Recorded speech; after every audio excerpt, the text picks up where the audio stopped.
여성의 뇌는 힘이 세다.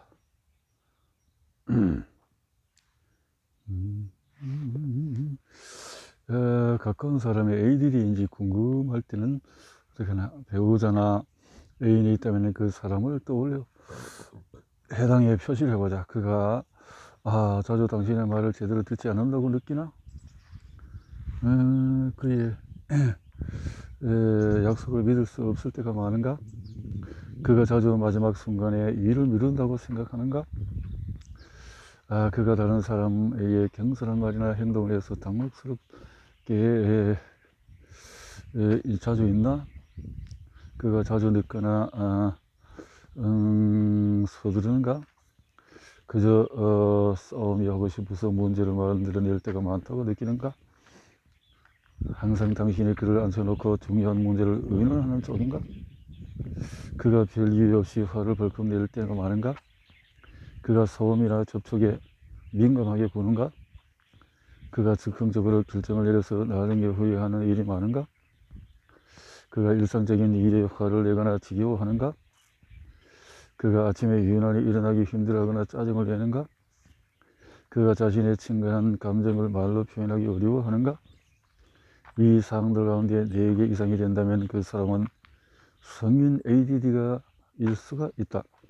적절한 도움을 받으면 당신과 그의 관계는 나아질 것이다.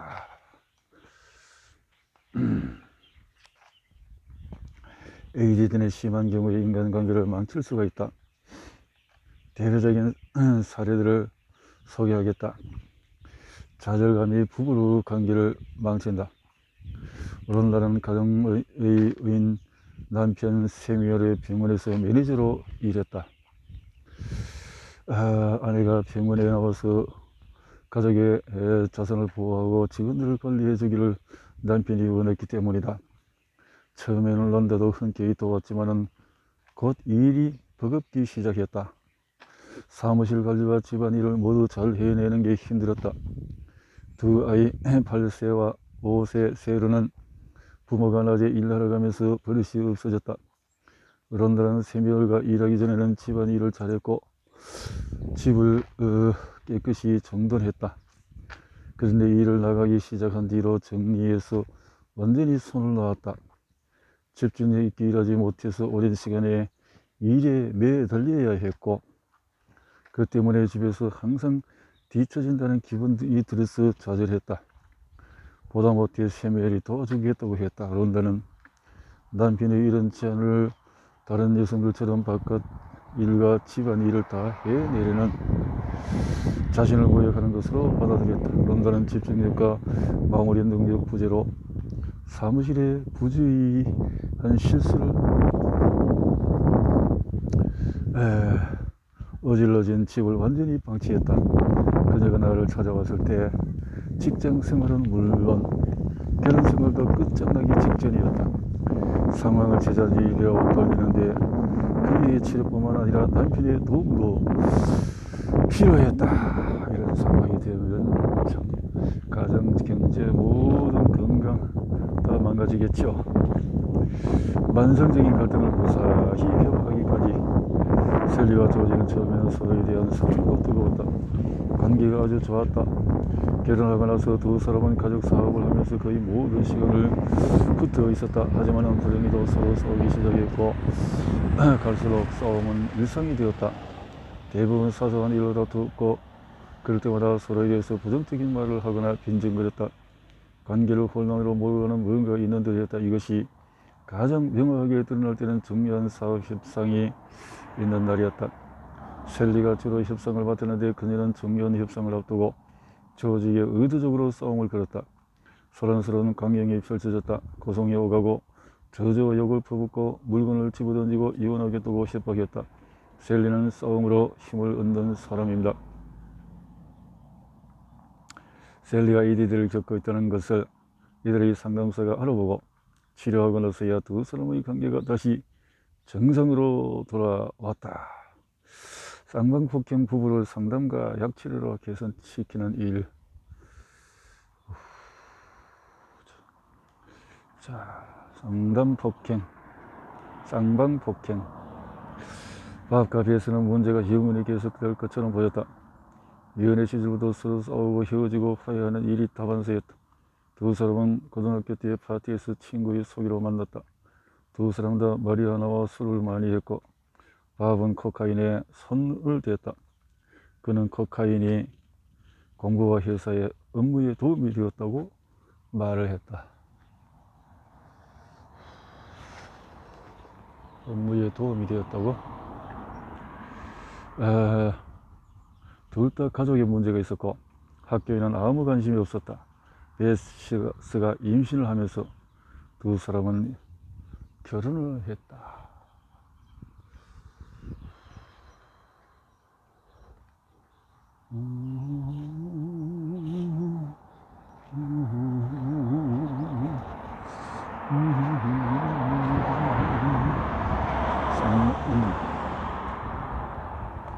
그러면서 싸움이 계속 결혼 생활의 일부가 되고 베스는 싸움에서 절대로 물러서지 않았다. 남편이 지어준 별명인 전징후일 정도였다.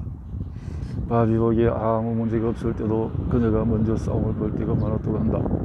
밥도 성격이 불같았고 술과 약물로 자제력을 완전히 잃었다. 이곳에서 비명을 듣고 경찰에 신고한 적도 여러 차례였다. 쌍방교우자 폭행이 계속되자 판사는 두 사람에게 정신과 진단을 명령했다. 그들은 처음에는 웃어넘겼지만 상담자가 그들의 결혼생활, 약물남, 또 싸움, 또 저성취, 또 그들의 행동이 아들에게 미치는 부정적인 영향을 돌아보게 만들자 상황을 진지하게 받아들이기 시작했다. 상담치료와 보조제와 약 처방을 함께 받으면서 상당히 좋아졌다. 예전에 그들을 알고 있던 사람이라면 이제 그들을 몰라볼 것이다.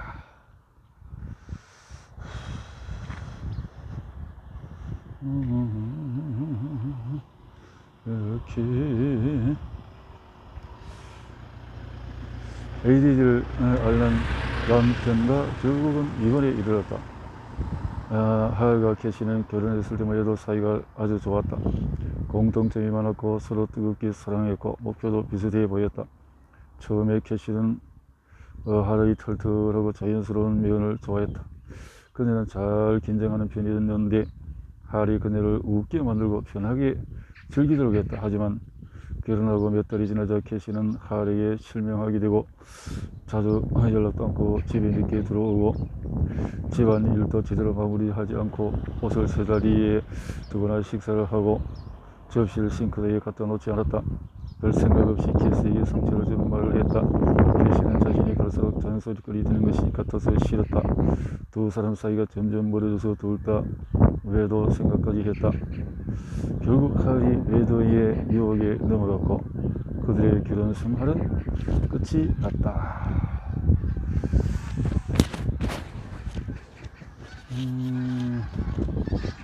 애들이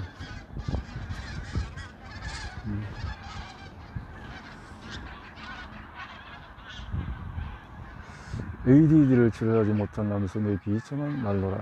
ADD를 치료하지 못한 조는 그의 어머니의 표현에 의하면 한 몸에 세 아이가 들어앉은 아이였다. 걸음마를 하기 시작할 때부터 대단히 활동적이고 말썽꾸러기였다. 2학년 뒤에 지능검사를 통해서 지적 천명함을 인정받은 아이였지만 4학년을 갈 때는 학업에 흥미를 잃었다. 중학교 때는 학업 성적이 완전히 곤두박질쳐서 중퇴했다. 이어서 그는 해병대 입대해서 군조직에 잘 적응했다. 공무를 마치고 애인과 결혼한 그는 중서부 지방의 작은 마을인 고향의 보안관 사무실에 일하기 시작했다. 한시도 가만히 있지 못하는 성격 때문에 술을 지나치게 마셨다. 너무도 취해서 아내를 구타하는 날도 있었다. 두 번은 아내를 강제로 취했다. 아내가 막 태어난 아들을 데리고 그를 떠나기 직전에 그는 술에 취해서 양재형 유리잔을 훔쳤다는 이유로 해고되었다. 저는 아내와 헤어지고 나서 결혼을 3번이 더 했지만 누구와도 관계가 좋지 않았다. 고정된 일자리도 얻지 못했다. 절망감과 실패자라는 생각에 지친 그는 결국 36살에 총으로 자살했다. ADD는 위의 사연 모두에서 한 명 또는 두 명에게 영향을 미쳤다. 특이한 사연들이 아니라 ADD를 치료하지 않고 두면은 삶의 모든 면에 심각한 부작용을 미칠 수가 있다. 이제 치료에 성공한 여성들의 소감은, 나는 진료실 책장에 메모지를 두고 환자들이 병원에서 다시 찾아서 하는 말을 기록해 둔다.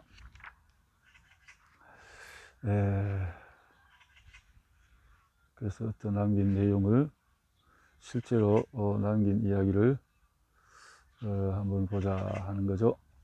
세상이 예전보다 더 확실하게 보여요. 출근할 때 처음으로 언덕을 밟고 다리를 건널 때는 항만도 봤습니다. 심지어 하늘이 무슨 색인지도 봤어요. 제 태도가 180도 달라진 게 느껴집니다. 남편이 더 이상 속이 불편하지 않다고 해요. 아이들 보고 투덜대기보다 예쁘다는 생각을 합니다. 이제 순간을 즐깁니다. 생각이 전보다 더 차분해졌고, 난생 처음 영화를 끝까지 볼 수 있었고, 예전에는 신경질적으로 굴던 상황을 이제는 다르게 대처할 수 있습니다. 삶의 렌즈가 한결 깨끗해졌어요.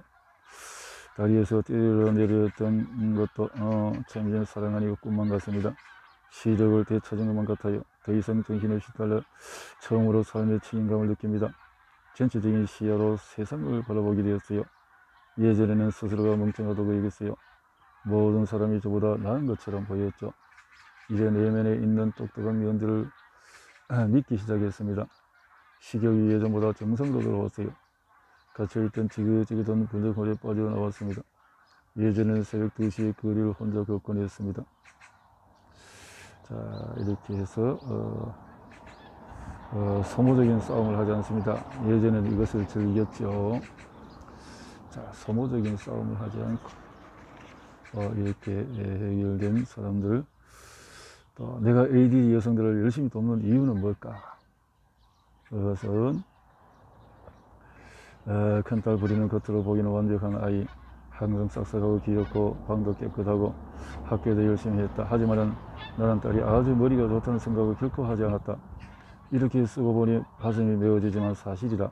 나는 딸에게 간단한 일을 반복적으로 쉽게 했고, 딸은 초등학교 5학년 될 때까지도 시간표에 맞춰서 혼자 책가방을 써지 못했다. 3학년 때 아이를 데리고 대학에 가서 검사를 받은 적이 있는데 그곳의 심리학자는 딸이 그리 똑똑하지 않다고 말했다. 꼭 그렇게 표현하지 않았지만 눈치로 뜻을 파악했다. 하지만 심리학자는 딸이 노력하는 편이 괜찮을 거라고 말했다. 사실 중학교 2학년 때 대통령상을 받게 됐다. 성적 덕분이라 열심히 노력해서 말이다. 하지만 고등학교 들어서면서 문제가 터졌다. 이 실 대비 학교를 다니는데 딸은 매일 밤 숙제를 하느라고 새벽 1시, 2시까지 끙끙대었다. 그러던 어느 날 생물학 공부를 하던 딸이 내게 와서는 자기가 다른 친구들만큼 똑똑하지 못하다며 울먹였다. 상심이 컸다. 이튿날 나는 딸이 8세에 찍은 내 스캔 영상을 찾아보았다. 1991년에 스캔 작업을 처음 시작하면서 나는 내가 아는 모든 사람들의 뇌를 찍어두었다. 새 아이, 내 어머니, 나 자신도 포함해서 말이다. 당신의 스캔 경험이 그리 많지 않았지만 7년이 흐른 이 무렵에는 수천 명의 스캔을 검토하면서 영상을 보는 눈이 좋아졌다. 나는 다시 펼쳐진 딸의 뇌 영상을 보고 깜짝 놀랐다. 전체적으로 특히 뇌의 앞부분에서 활동이 둔화된 것이 보였다. 그날 밤 집에 들어가서 딸에게 내가 본 것을 말해주고 스캔을 다시 하고 싶다고 말했다. 다른 스캔을 위해서 맞는 주사 때문에 싫다고 했다 하고 싶지 않아요. 아빠는 온통 스캔 생각밖에 없죠. 하지만 나는 아동정신과 의사였다. 딸을 위해서 어떻게 해야 할지를 알았다. 나는 반드 스캔을 해야겠다고 싶어서 아이에게 어떻게 하면 스캔을 받겠느냐고 물었다. 그러자 아이는 방에 전화기를 놔달라고 했다. 어쩌면 아이가 내 예상보다 똑똑할지도 모르겠다는 생각이 들었다. 하지만 새로운 스캔 영상을 통해서 확인하니 딸의 상태는 7년 전과 사실상 똑같았다. 나는 울었다. 이튿날 밤 아이에게 강도가 낮은 약 처방을 하고는 스캔을 다시 하자 내가 정상으로 돌아가 있었다. 딸의 학습장애는 뇌의 활동성이 떨어진 데서 비롯됐을 뿐 지능과 무관했던 것이다. 나는 약 처방과 함께 특정한 보조제를 복용하도록 했다. 며칠이 지나자 딸은 한결 공부가 쉬워졌다고 말했다. 이후에 성적표에 A를 받아보기 시작했는데 전에는 한 번도 없었던 일이었다. 다른 생물학 수업에서 개념의 단번에 이해했다. 부끄러움 많은 딸이 수업 시간에 질문을 하고 토론에도 참여했다. 언젠가 저녁을 먹으며 이렇게 말했다. 오늘 토론에서 본때를 보여줬어요. 내가 알던 딸이 아니었다. 넉 달 뒤에는 전 과목에서 A를 받았다. 우수한 성적으로 고등학교를 졸업했다. 세계 최고 수준으로 꼽히는 에든버러 대학교 수의학과에 입학 허가를 받았다. 자신에 대한 딸의 인식은 완전히 달라져 있었다. 똑똑하고 유능하고 앞을 내다볼 줄 알았다. 비록 첫 아이 출산 때문에 에든버러 대학교에 진학하지 못했지만 그 말이죠. 않았지만은 자신의 실력이 충분하다는 것을 깨달았다. 그것은 자기 인식에서 크나큰 차이였다. 내가 강의에서 딸의 사연을 이야기할 때마다 많은 여성들이 나중에 눈물을 글썽이며 찾아와서 공감한다고 말한다. 미리 알았다면 그들의 삶이 얼마나 달라졌을까. 나는 말한다. 과거를 바꿀 수는 없어요. 하지만 지금부터 열심히 노력하면 미래를 얼마든지 바꿀 수 있습니다. 현재의 모습이 어떻든 간에 당신이 내의 힘을 마음껏 펼쳐서 최고의 미래를 맞길 바란다. 좋은